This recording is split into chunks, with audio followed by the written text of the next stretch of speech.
एक न्यू पूछ ले गुरुजी ते मुझे नाम दे देंगे। तो उसने जाके कहा महाराज जी भगत जी आए हैं और यूं कहे दीक्षा मिल जाएगी। कहा बेटा बोला। तब उसने क्या बोली, कहा जा नाम देंगे आपको। सेठ जी जाकर बैठ गया पास में, कहने लगा भाई सुन ले लाला जी। परमात्मा बोले देखो सेठ जी आप हो इन देवताओं के गणे पुजारी और परमात्मा का नाम लेने के बाद आनुपासना नहीं करनी होगी। वो कहते 100 वर्ष सतगुरु की पूजा, एक दिन आनुपासी और वो अपराधी आत्मा फिर पड़े काल की फांसी। 100 वर्ष गुरु की अनुसार साधना कर ली, सतगुरु के अनुसार, एक दिन भी आनुपासना कर ली ना किसी देवी देवता की, पिछली सारा भट्ठा बैठ जाएगा तेरा। तो वो लाला जी बोला सेठ दामोदर, कहने लगे महाराज जी मैं बाणिया हूँ और सौदा करना खूब जानता हूँ। मैंने सारा कुछ सुन लिया और सब कुछ देख लिया। आज मैंने सारे कथा सुन रखी खूब बड़ी बड़ी, जो ज्ञान आपने दिया इस पृथ्वी पर नहीं। और मैं जो वचन कराया करूँ दाता और पक्का करता हूँ, आप मेरे गुरु में आपका चेला। फिर कहा कि भी देख मैं दानक और तू लाला जी, कल न तेरी बरादरी वाले भी तुझे धिक्कारेंगे। ने बोला जी मुझे नाम दो और आप साथ रहियो दास के, जो होगा सो देखी जाएगी, मुझे दीक्षा दो। और परमात्मा ने कहा कि और उपासना नहीं करोगे फिर किसी देवी देवता की, नहीं तो नुकसान हो जाएगा। लेकर नाम और परमात्मा का हाथ से चित्र बनाया करते थे, वहाँ जब का हाथ से बनाया करते थे सब जगह मिला करते थे। वो फोटो ले गया, जो विधि बताई थी विधान वो शुरू कर दिया आपने। फिर कुछ दिन के बाद वो कई दिन सत्संग सुने, फिर व्यापार में जाना था तो सभी वो दूसरे व्यापारी भी साथ थे। अब उसने क्या किया, उस जहाज के अंदर उसने अपना एक कक्ष बना रखा था जिसमें सारे देवी देवताओं के फोटो थे और वहीं अपना घंटी बजाया करता, बैठ कर आरती करा करता, जय गणेश देवा माता थारी पार्वती, ये सारी कथा सारी आरती करा करता।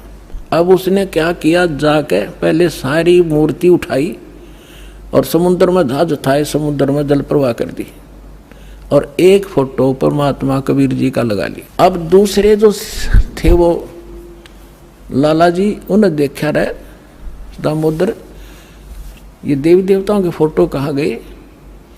तो उसने बताया भाई मैंने दीक्षा ले ली गुरु जी से और गुरु जी का जो सतगुरु की पूजा करते हैं ना वो देवी देवताओं की पूजा नहीं करनी होती, इसलिए मैंने वो आदर के साथ जल प्रवाह कर दिया। तो वो सारे कहने लगे रहे तू भट्ठा बैठावेगा, तेरा नाश हो जाएगा। क्या है ये कबीर, ये धानक एक जुलाहा, इसकी कड़फंटी में आ गया तू, कहाँ बातों में आ गया, तेने देवता छोड़ दिए, रामकृष्ण जैसे बलवान भगवान छोड़ दिए, देखना तेरा क्या होगा। वो बोले भाई कुछ भी हो मेरे साथ, आप अपनी क्रिया करो, मैं आपको ना कहता, आप मेरे पीछे क्यों पड़ गए, मैं अपनी करूँगा आप अपनी करो। अब उस दिन उसके बाद उसको कबीर कहने लगे कि यूँ आ गया कबीर, दामोदर कहना छोड़ दिया। ने बोला भाई कुछ भी कहो, थारी भी जी पवित्र है, भगवान का नाम लेते। ठीक है मुझे मालूम है तुम किस विषय से कह रहे हो, कोई बात नहीं। अब वो चले गए और सब अपना माल लाद के बच्चों समेत जा रहे थे कुछ तो, क्योंकि 3-3 4-4 महीने वापस आया करते थे।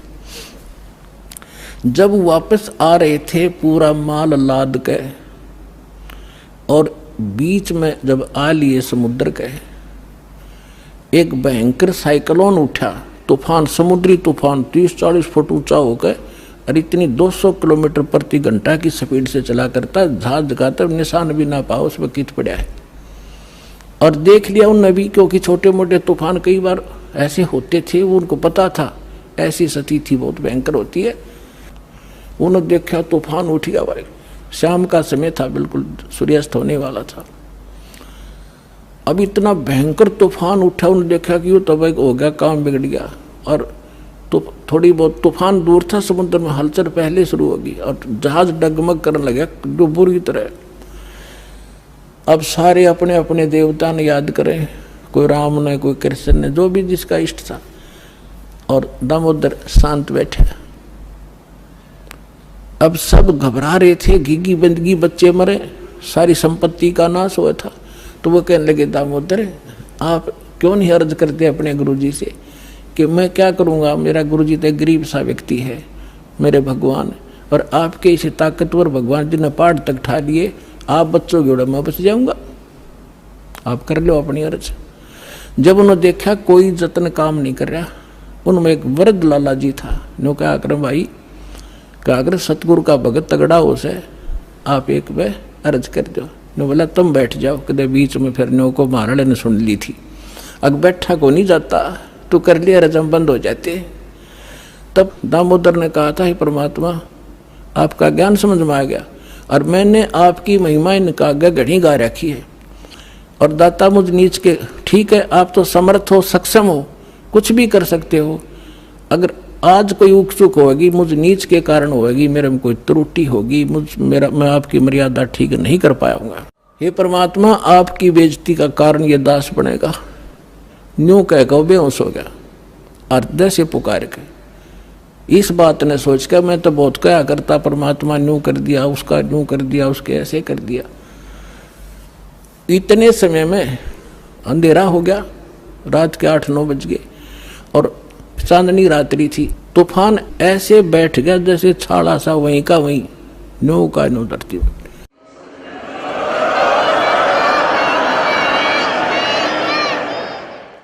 और समुद्र के जल में जरा सी भी हलचल नहीं।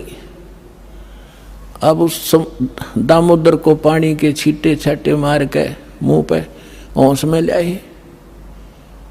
तब उन्होंने कहा कि भाई दामोदर हमसे बड़ी घनी गलती हुई, हमने आपके गुरुदेव की बेइज्जती करी, हम कति नीच प्राणी हैं। और उन्होंने संकल्प कराया था कि यदि आज जान बच गई हमारे भगवान तो फेल हो लिए, जब आज ये तूफान रुक गया हमारी जान बच गई दामोदर, हम तेरे साथ चलाएंगे, नाम लेंगे उस परमात्मा का। तब दामोदर को कंधे पे बैठा लिया उन लालाओं ने, हर ने बोले बोलो दामोदर की जय, ने बोला नहीं जय बोलो जिसने यू काम कराया है, बोलो कबीर परमेश्वर जी की जय हो।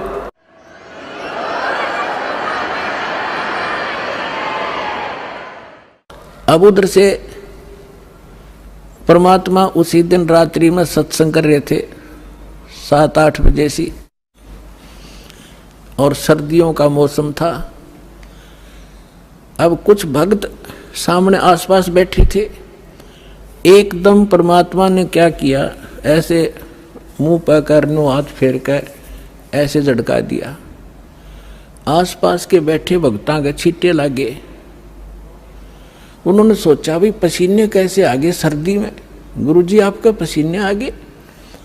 तो पर वो बोले ना भाई पसीने को नहीं आए। और क्या था, ये पानी कहाँ से आ गया? कि मेरे भगत का जहाज डूबा था, दामोदर सेठ नहीं था, भी नाम लेके गया था, हाँ जी, उसका जहाज डूबा था भाई, अब वो उसने बचा कर आया हूँ मैं। अब वो भगत सोच रहे थे अब भाई, अब क्योंकि हम भक्ति अवश्य करते हैं लेकिन विश्वास दृढ़ नहीं होता, और परमात्मा कहते हैं कहा हो तो हरि नाम से, जब मन में नहीं विश्वास, बिना विश्वास के जो भक्ति करते हैं वो सफल नहीं होते हैं। तो वो कच्चे से थे और मन में उनके न्यू थी, ऐसे ही शब्द गा रहे थे, ज्ञान सुना रहे थे, पसीने आगे होंगे, हमारे सामने बैठे और वहाँ कैसे समुद्र में जहाज बचा के आए हैं। वो तो बात कही आई हुई। अब वहां से जब वो चलकर आए सेठ, 1-2 दिन और लग गया उन्होंने। उस दिन फिर सत्संग हो रहा था। वो पहले अपने घर गया, घर जाकर पता चला कि मेरी धर्मपत्नी भी उड़े जा रही है, सत्संग में गई हुई है। और सारे वो सेठ ने बोले पीछे घर जावांगे, और सारे बच्चा ने साथ ले रहे, पहले अब परमात्मा का उपदेश लेंगे जब घर बढ़ाएंगे, अब हमारा बाकी आज का जीवन, आज के बाद का जीवन उनका ही हमारा। और सारे वहां चलेंगे, सीधे वहां 15-20 लाला जी उनका परिवार है।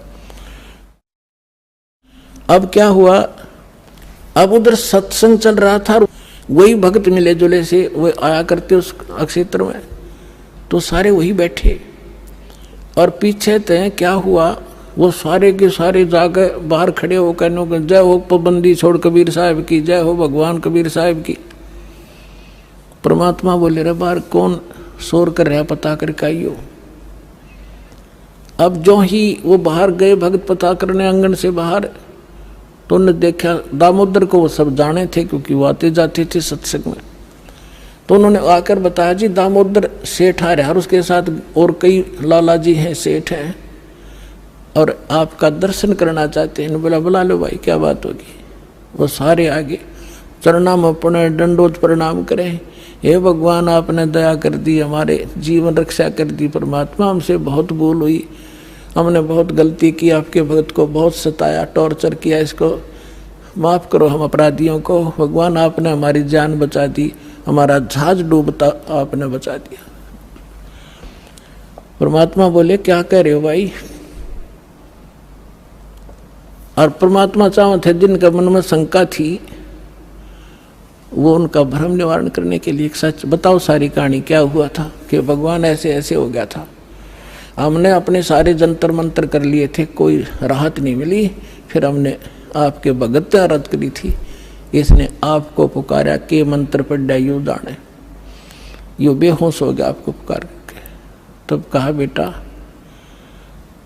मैं ही वहाँ पहुँचा था और आपकी रक्षा करी थी, और आपका अब सौभाग्य है कि आपको इस संकट आपके लिए वरदान से दोगा कि आपके समझ में आ गई और आप यहाँ आगे दीक्षा लो और अपना कल्याण कराओ। सभी ने नाम लिया, उनका कल्याण हुआ। बोलो सतगुरुदेव।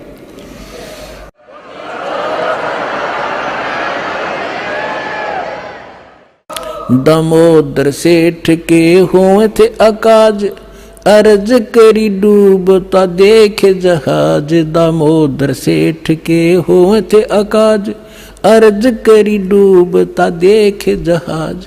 लाज मेरी रखियो गरीब नवाज, समुद्र से पार लंघाने वाले। लाज मेरी रखियो गरीब नवाज, समुद्र से पार लंघाने वाले। धन धन सतगुरु सत कबीर भक्त की, पीड़ मिटाने वाले।